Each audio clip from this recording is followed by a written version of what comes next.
신은 죽었다라는 망언을 한 철학자 니체가 그의 친구에게 이런 편지를 보냈다고 합니다. 그리스도인들이 내가 자신들이 믿는 신을 믿기를 바란다면 그들이 말하는 대로 구원받은 사람들답게 그 얼굴에 팔복의 즐거움이 나타나야 할 것이다. 나는 춤추는 신만 믿을 수 있네. 니체가 보기에는 그리스도인들의 삶의 모습에 진정한 기쁨이 보이지 않았다고 생각하는 것 같습니다. 또 그리스도인들이 믿는 하나님은 진정한 기쁨을 모르고 또 진정한 기쁨에서 나오는 춤을 모르는 하나님이라고 생각했던 것 같습니다. 그러나 니체는 성경을 제대로 읽어보지 않았습니다. 누가복음 15장에 나타난 예수님의 비유에는 집을 나가 돌아온 아들이 돌아왔을 때 그 아들을 기뻐하며 잔치를 베풀며 춤을 추는 아버지의 모습이 나옵니다. 이 춤추며 기뻐하는 아버지는 죄인을 용서하시고 죄인을 구원하시고 그 죄인과 함께 기뻐하시는 아버지 하나님의 모습을 보여주는 것입니다. 그래서 어느 학자는 누가복음 15장의 비유를 우리가 흔히 부르는 대로 탕자의 비유라 부르지 않고 춤추시는 하나님의 비유라고 불렀습니다. The Parable of the Dancing God. 우리 하나님은 죄인을 변화시키시고 그 변화된 죄인과 함께 기뻐하시는 춤추시는 하나님이시라는 겁니다. 죄에 넘어지고 실패한 자, 아픔과 슬픔 가운데 있는 자들을 치유하시고 회복시키시며 그들을 일으키셔서 그들과 함께 춤추기를 원하시는 하나님이십니다. 오순절 성령이 강림하셨을 때 그들은 술 취한 사람처럼 보였습니다. 그것은 성령 안에 기쁨의 영이 그들에게 충만히 임했다는 것입니다. 세상에 그들의 삶의 형편이 어찌하든지 또 그들이 처한 상황, 신분, 경제적 모든 상황을 뛰어넘는 기쁨, 그래서 그들은 성령 안에 춤추는 사람들이 되었던 것입니다. 우리를 구원하시고 기뻐하시는 춤추시는 하나님은 우리를 하나님과 함께하는 기쁨의 춤으로 인도하십니다. 신앙생활이란 하나님과 함께 거룩한 기쁨의 춤을 추는 것입니다. 시편 여러 곳에서 춤추며 하나님을 찬양하라는 명령의 말씀이 나옵니다. 시편 149편 2절 3절의 말씀을 보십시오. 이스라엘은 자기를 만드신 분을 즐거워하며 시온의 자녀들은 그 왕을 기뻐하라. 춤을 추며 그분의 이름을 찬양하고 탬버린과 하프로 그분께 찬양하라. 하나님과 함께 거룩한 춤을 추었던 이가 다윗입니다. 오늘 우리가 함께 읽은 이 본문에서 다윗이 온 힘을 다해 춤을 추며 하나님을 기뻐하는 모습이 나옵니다. 이 다윗의 춤은 자기의 영광으로 인하여 주는 기쁨의 춤이 아닙니다. 자기의 성취, 자기의 업적, 자기 자신의 이름을 기뻐하며 주는 기쁨의 춤이 아닙니다. 그는 우리 모두가 추구해야 할, 그리고 하나님의 백성이 누릴 수 있는 온전한 기쁨의 모델이 되는 춤입니다. 그 이유는 무엇입니까? 첫째로 이 다윗의 기쁨의 춤은 잃어버렸던 하나님의 임재와 또 잃어버렸던 하나님의 영광을 회복하는 것을 기뻐하는 모습이었기 때문입니다. 다윗이 온 이스라엘을 다스리는 왕이 되었을 때 그가 가장 먼저 행한 일은 예루살렘 성을 회복하는 일이고, 두 번째 한 일은 그 예루살렘 성의 법궤를 다시 되찾아오는 일이었습니다.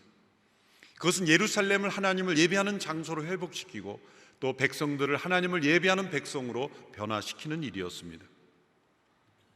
법궤는 이스라엘 역사에 매우 중요한 의미를 가집니다. 하나님께서 친히 정해주신 임재의 도구, 임재의 상징물이기 때문입니다. 하나님께서 모세에게 회막을 만들고 그 회막의 중심부에 법궤를 보관하도록 하셨습니다. 그 법궤 안에는 세 가지가 있습니다.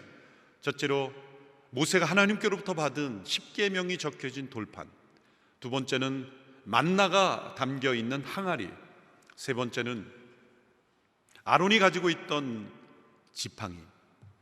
이 세 가지는 하나님의 임재를 상징하는 중요한 기념물이었습니다. 하나님의 말씀을 기억하게 하고, 하나님의 공급하심을 기억하게 하고, 그리고 하나님의 기적을, 하나님의 인도하심을 기억하게 하는 상징물이었습니다. 그래서 이 법궤를 이스라엘 백성들이 어떻게 생각하고, 어떻게 취급하고, 어떻게 보관하고, 얼마나 존중이 여기는 가는 이스라엘 백성들의 영적 상태를 보여주는 매우 중요한 바로메타와 같은 것이 되는 것입니다. 이 법궤는 주전 1446년 모세에 의해서 시내산에서 하나님께서 명하신 대로 제작했죠. 그리고 40년 광야의 그 유랑 기간 동안에 백성들과 함께 하였습니다. 요단강을 건널 때도 법궤를 맨 제사장들이 발을 먼저 닿았을 때 그 강이 열렸고, 백성들이 움직일 때마다 이 법궤가 중심에 서 있었습니다. 가나안 정복 시대에도 이 법궤가 중심에 있었습니다. 또 땅을 분배한 이후에 300년 동안 실로에서 법궤는 이스라엘 백성들의 영적인 하나님과의 관계를 이어주는 통로가 되었습니다. 그러던 이 법궤가 사울 시대에 와서 무시되고 멸시되었습니다. 예를 들어서 블레셋과의 전쟁에서 이제 위기에 처했을 때 이기지 못함을 보고 이스라엘의 장로들이 이 법궤를 마법의 상자처럼 이용하려 한 것입니다. 하나님께서 이 법궤를 기계적으로 이용하신 것이 아닙니다. 법궤만 있으면 무조건 하나님이 함께 하신다는 것이 아닙니다. 그 법궤를 바라보며 그 법궤를 통해서 하나님이 어떻게 역사하셨는가를 하나님을 바라보도록 한 것이지, 법궤만 있으면 마술상자처럼 우리가 원하는 대로 모든 일이 풀려나갈 것이라고 주신 것이 아닙니다. 이스라엘 장로들은 그렇게 생각한 것이죠. 블레셋과의 전쟁에서 위기에 처했을 때 법궤를 가져오라 했습니다. 법궤가 있으면 우리가 전쟁에서 이길 것이다. 그런 미신적 사고를 가지고 법궤를 가지고 나갔을 때 하나님은 내버려 두셨습니다. 전쟁에서 졌고 법궤를 빼앗겼습니다. 근데 이 법궤가 블레셋으로 건너갔을 때 블레셋 진영에서는 놀라운 일들이 일어났습니다. 그들이 블레셋의 신인 다곤 신상의 옆에 법궤를 두었을 때 다곤 신상이 부서져 버렸습니다. 독종이 곳곳에 일어났습니다. 큰 재앙이 블레셋 땅에 임했습니다. 그리고 블레셋 사람들은 그 법궤를 두려워하게 되었어요. 하나님께서는 그 법궤를 마법 상자처럼 요술방망이처럼 사용하려는 백성들에게는 아무런 일을 행하지 않고 법궤를 그냥 종이 상자처럼 아무것도 아닌 것처럼 내버리시고, 그 법궤를 멸시하고 하나님을 무시하는 자들에게는 무서운 진노를 임하심으로써 하나님을 두려워하게 하셨던 것입니다. 다윗은 이 모든 사건을 다 들었고 또 보았습니다. 다윗은 그 법궤를 만들라 하신 하나님께서 법궤를 다시 가져오는 것을 원하신다고 믿었습니다. 첫 번째는 실패했습니다. 너무나 오랫동안 하나님의 율법을 잘 몰랐기에 법궤를 운반할 때 반드시 제사장들이 어깨에 메어야 하는 것을 편리하게 수레에 담아서 옮기려고 했던 것이죠. 그로 인해 큰 하나님의 진노를 경험했습니다. 이제 다윗은 올바른 방법으로, 올바른 태도로 이 법궤를 가져오게 되었습니다. 그는 이 법궤를 운반하는 것을 이스라엘의 가장 중요한 국가적 행사로 만들었습니다. 그래서 백성들 가운데 3만 명을 뽑아서 그 대열에 참여하도록 하고 모든 악기를 다 동원해서 노래하며 그 법궤를 운반해 오도록 했습니다. 이제 그 법궤가 예루살렘 성으로 들어올 때 다윗은 가장 앞서 나가서 그 법궤를 맞이하며 기뻐하며, 그리고 그는 춤을 추며 하나님을 예배했던 것입니다. 다윗이 온 힘을 다해 춤을 추며 기뻐하였던 것은 세속적인 어떤 육신의 욕망을 발산하는 춤이 아니라, 이것이 예배가 될 수 있는 것은 하나님의 임재, 잃어버렸던 하나님의 영광을 되찾는 것으로 인하여 그가 기뻐하며 춤을 추었기 때문입니다. 그럼에도 불구하고 우리 마음속에는 뭐 그렇다고 해서 꼭 춤출 필요까지 있었겠는가라는 시각을 가질 수가 있겠죠. 그러나 다윗에게는 더 중요한 두 번째 이유가 있었습니다. 그것은 다윗의 이 기쁨의 춤은 그동안의 수많은 슬픔을 통과하며 그 슬픔이 변하여 기쁨으로 변화되는, 하나님으로 인하여 자신의 모든 과거의 슬픔이 기쁨이 되어 춤으로 변한 사건이기 때문입니다. 온전한 기쁨은 슬픔이 없는 기쁨이 아닙니다. 세상은 이 슬픔과 기쁨을 구별합니다. 기쁨이 무엇이냐 그러면 슬픔이 없는 것을 기쁨이라고 말합니다. 그러나 하나님의 말씀에 말씀하는 기쁨은 슬픔의 내용이 변하여 기쁨의 제목이 되는 기쁨입니다. 어떻게 그것이 가능할까요? 다윗의 과거의 왕이 되기 전에 여정을 보십시오. 그는 잘한 일밖에 없습니다. 골리앗을 무너뜨렸고 또 연주를 통해 사울의 악한 영을 떠나보냈습니다. 하나님이 그와 함께 하셨습니다. 그런데 그는 엄청난 고난과 슬픔의 여정을 겪어야만 했습니다. 사울의 질투, 사울의 위협, 사울의 살해 위협 속에 그는 광야를 지났고 많은 슬픔의 세월을 보냈습니다. 하나님이 나를 버리신 것 같은 절망과 아픔을 수없이 겪었습니다. 이해할 수 없는 아픔을 겪었습니다. 그 모든 슬픔의 과정이 이제 바로 이 순간을 위해서 하나님께서 나로 하여금 그 많은 슬픔을 겪게 하셨구나, 난 해석이 되는 순간입니다. 하나님이 우리에게 허락하신 이해할 수 없는 많은 슬픔은 우리를 슬픔 그 자체에 머물러 있게 하시는 하나님의 뜻이 아닙니다. 하나님은 그 슬픔을 통하여 경험하는 기쁨, 그 슬픔이 변하여 춤이 되게 하시는 하나님의 놀라운 섭리인 것입니다. 그래서 다윗은 시편 30편 11절에서 이렇게 고백했습니다. 같이 읽어보겠습니다. 시작. 주께서 내 슬픔이 춤이 되게 하셨고 내 베옷을 벗기고 기쁨의 옷을 입혀 주셨습니다. 다윗은 바로 이 법궤를 운반해 오며 춤을 추며 기뻐하였던 자신의 모습을 시편에서 이렇게 고백한 거죠. 내 슬픔이 춤이 되게 하셨습니다. 하나님께서 우리를 하나님의 기쁨의 춤으로 초대하시는 그 초대장이 바로 슬픔이라는 것입니다. 우리가 이해할 수 없는 슬픔을 겪고 있을 때 하나님은 우리에게 이렇게 말씀하십니다. 내가 너의 슬픔을 춤으로 변화시켜 주리라. 이 슬픔을 외면하지 말고, 이 슬픔을 부인하지 말고, 이 슬픔을 허락한 나의 뜻을 깨닫고 일어나 너의 슬픔을 춤이 되게 하는 나와 함께 춤추는 인생이 되지 않겠는가. 하나님은 이렇게 말씀하십니다. 왜 슬픔이 하나님의 초대장입니까? 왜 기쁨은 안 됩니까? 기쁜 일 속에서는 우리 자신을 포기하지 않기 때문이죠. 우리가 좋아하는 기쁜 일 속에서는 우리의 생각을 내려놓지 않습니다. 우리 자신을 하나님 앞에 맡기지 않습니다. 슬픔의 유익은 우리는 슬픔을 통해서 절망을 겪고 그 슬픔 속에서 나 자신의 모든 고집을 그때야 비로소 내려놓기에 우리가 하나님과 함께하는 이 기쁨의 춤을 경험하는데 가장 중요한 것은 반드시 슬픔을 겪는 것입니다. 세상에 태어나서 슬픈 인생을 한 번도 나는 겪어본 적이 없다.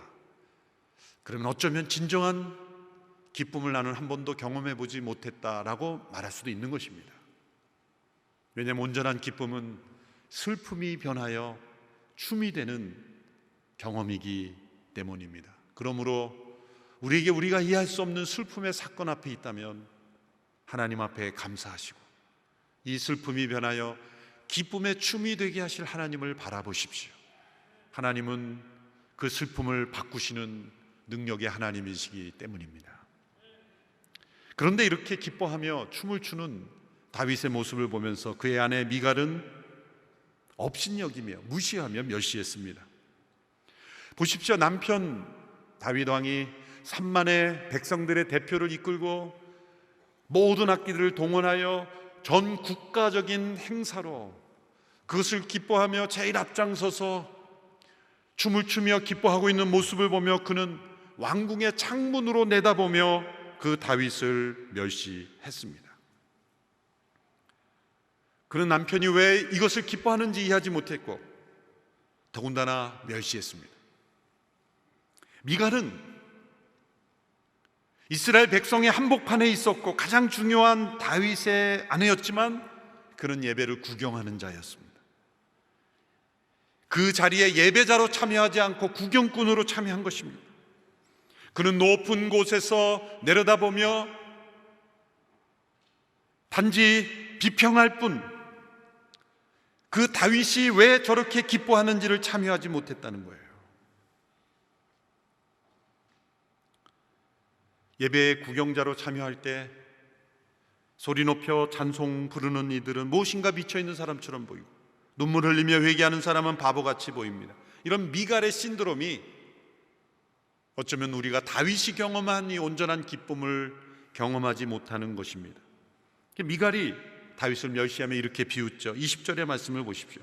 다윗이 자기 가족을 축복하려고 집에 돌아왔습니다. 그때 사울의 딸 미갈이 나와 다윗을 맞으며 말했습니다. 오늘 이스라엘의 왕이 정말 볼만하시더군요. 신하의 계집종들 앞에서 몸을 드러내시다니요.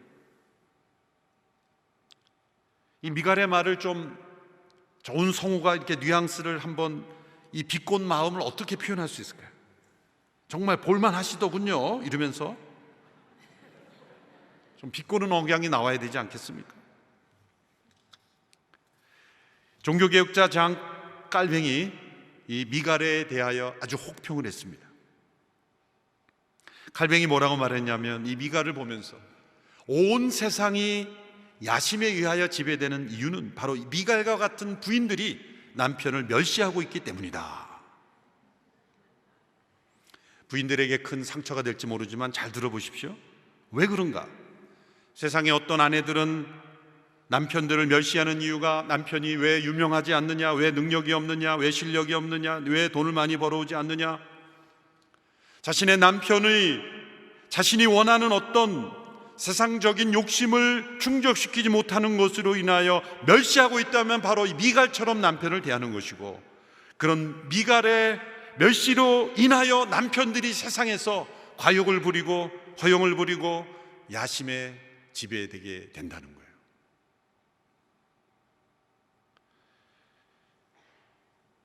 지금 미갈이 남편 다윗을 비판하는 것은 남편의 명예를 존중해서가 아니라 자신의 명예를 생각하기 때문이에요. 남편을 존중하는 것이 아니라 자신의 허영심을 만족시키려는 것입니다. 자신의 자존심을 무너뜨렸다는 것이죠. 결국 이것은 남편 다윗만을 멸시하는 것이 아니라 다윗을 통해 영광 받으시는 하나님을 멸시하고 있다는 것입니다. 다윗은 미갈의 이러한 비난에 어떻게 대답합니까? 21절, 22절의 말씀을 보십시오. 같이 읽습니다. 시작. 다윗이 미갈에게 말했습니다. 나는 하나님 앞에서 그렇게 춤춘 것이요, 그분이 당신 아버지와 당신 집안 대신 나를 선택해 여호와의 백성 이스라엘의 통치자로 세우셨으니 나는 언제든지 여호와 앞에서 기뻐 뛸 것이요, 내가 이것보다 더욱 채통 없이 행동해 스스로 낮아져도 당신이 말한 그 계집종들은 나를 우러러 볼 것이요. 이 고백에서 다윗의 온전한 기쁨의 세 번째 이유가 나옵니다. 그것은 하나님 앞에서 자신을 한없이 낮춘 기쁨이기 때문입니다. 우리의 기쁨에는 두 가지 종류가 있습니다. 자신이 높아지는 기쁨이 있고 낮아지는 기쁨이 있습니다. 대개 우리가 추구하는 기쁨은 자신이 높아지는 기쁨, 자신의 영광과 성취를 기뻐하는 것입니다. 다윗은 자신을 한없이 낮춘 기쁨입니다. 그래서 사람들의 시선에 보기에는 이상해 보일지라도 그는 하나님 앞에서 기뻐하였던 것입니다. 그래서 춤을 추었던 거죠. 이 춤이란 음악을 통해 자신을 잃어버리는다는 측면에서 일종의 자기 부인입니다. 더군다나 다윗이 혼자 추는 것이 아니라 성령 안에서 하나님과 더불어 추는 춤이라면 하나님이 주도하시는 춤으로서 이것은 자신이 주인이 된 인생이 아니라 하나님이 주인 되신 인생, 내가 주도하는 인생이 아니라 성령님께서 주도하신 인생으로, 그 기쁨 속에서 하나님과 더불어 동행하는 삶의 모습인 거죠. 제가 뉴저지에서 목회할 때 우리 해외 온누리 비전교회 중에 한 교회의 리더십 컨퍼런스에 설교를 초청받아 강의를 하러 간 적이 있습니다. 1부 제 강의가 끝나고 2부 특별 순서를 하는데 한 20여 명이 모였는데 둘씩 손잡고 춤을 추게 하는 거예요. 뭐 리더십 모임에 뭐 이런 걸 하나 제가 속으로 불평을 가지고 있었는데 어쨌든 뭐 하라고 하니까 그래서 담당 목사님과 같이 이제 하여튼 무슨 춤인지 모르겠지만 막 이렇게 추게 하는 거예요. 얼마나 힘들었는지. 뭐 목사님이어서 불만이었던 거 아니라 뭐가 맞아야지 뭐 춤을 추죠. 서로 잡아당기고 서로 막 부딪히고 발을 밟고 짧은 시간이었지만 고통스러웠던 기억이 납니다. 누군가 춤을 춘다는 것은 자기중심적으로 추어서는 절대 이루어지지 않죠. 리듬을 맞추어주는 태도. 하나님과 함께 춤을 춘다면 그것은 우리의 삶의 중심에 하나님의 인도하심, 성령의 역사하심, 예수 그리스도가 주인 되신 인생이 되지 않고는 결코 이 기쁨에 춤을 출 수가 없는 것입니다. 할리 나우엔의 책 내 슬픔이 춤이 되게 하시고 라는 이 책 제목에 이러한 글이 담겨 있습니다. 춤출 때 우리는 삶의 중심을 자기에게 두지 않는 것입니다. 게다가 우리는 다른 사람들의 손을 잡고 더 큰 춤의 자리로 들어갑니다.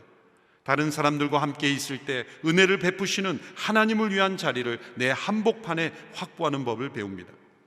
이렇게 하나님과 하나님의 백성들과 함께 있을 때 우리의 삶은 한결 부유해집니다. 온 세상이 우리의 춤판임을 알게 됩니다. 우리의 스텝은 한결 흥겨워집니다. 하나님이 다른 사람들도 함께 춤추도록 부르셨기 때문입니다. 이 내용의 핵심은 진정한 기쁨의 춤은 자기 부인을 통해 낮아짐을 통해 경험한다는 거죠. 예수님은 이 땅에 오셔서 출생부터 죽음까지 자기 부인과 낮아짐의 삶이었기에 예수님은 다윗처럼 하나님으로 인하여 기뻐하며 춤을 추시는 인생이었다고 말할 수가 있는 것입니다. 온 마음 다해 하나님만 사랑하는 성도는 다윗처럼 이렇게 온전한 기쁨을 경험합니다. 그것은 자기 도치가 아니라 자기 부인입니다. 슬픔이 없는 기쁨이 아니라 슬픔이 변화된 기쁨입니다. 그리고 자기의 성취와 업적으로 인한 기쁨이 아니라 하나님의 임재와 영광으로 인한 기쁨입니다. 우리에게 이러한 기쁨이 있어야 합니다. 우리의 과거의 인생 가운데 적어도 한 번은 이렇게 다윗처럼 뛰며 기뻐했던 적이 있었을 겁니다. 원하는 것을 성취하였을 때, 원하는 학교, 원하는 직장, 내가 원하는 것을 얻었을 때, 또 우리의 자녀가 기대하는 바를 이뤘을 때 우리는 이렇게 기뻐하며 몸을 흔들며 기뻐한 적이 있었을 겁니다. 사실 그 형태가 일종의 우리가 살아가면서 경험하는 자기 자신을 예배하는 것일 수도 있습니다. 그것이 자기 예배에 빠지지 않으려면 그보다 더 크신 하나님을 예배할 때 우리는 그보다 더 큰 기쁨이 있어야 하는 것이죠. 하나님으로 인하여 하나님 안에서 하나님이 주도하시는 인생, 성령님께서 이끄시는 그 기쁨의 춤으로 우리가 나갈 때 우리는 온전한 기쁨을 경험하는 하나님의 백성이 될 줄로 믿습니다. 온 마음 다해 하나님 사랑하고 온 힘을 다해 이렇게 춤추며 기뻐했던 다윗의 온전한 기쁨이 우리의 삶 가운데 있게 되기를 주님의 이름으로 축원합니다. 기도하겠습니다. 우리의 슬픔이 기쁨의 춤이 되게 하시는 하나님, 자신을 높이고 끊임없이 성취지향적으로 살아가는 이 시대 속에 나를 낮추고 나를 부인하며 하나님으로 인하여만 온전히 기뻐하는 믿음의 삶을 살게 하여 주시옵소서. 어렵고 힘든 시대 속에 하나님을 의지하며 하나님과 동행하며 하나님이 주도하시는 인생으로만 기뻐하는 저희들이 되게 하여 주옵소서. 예수님의 이름으로 기도하옵나이다.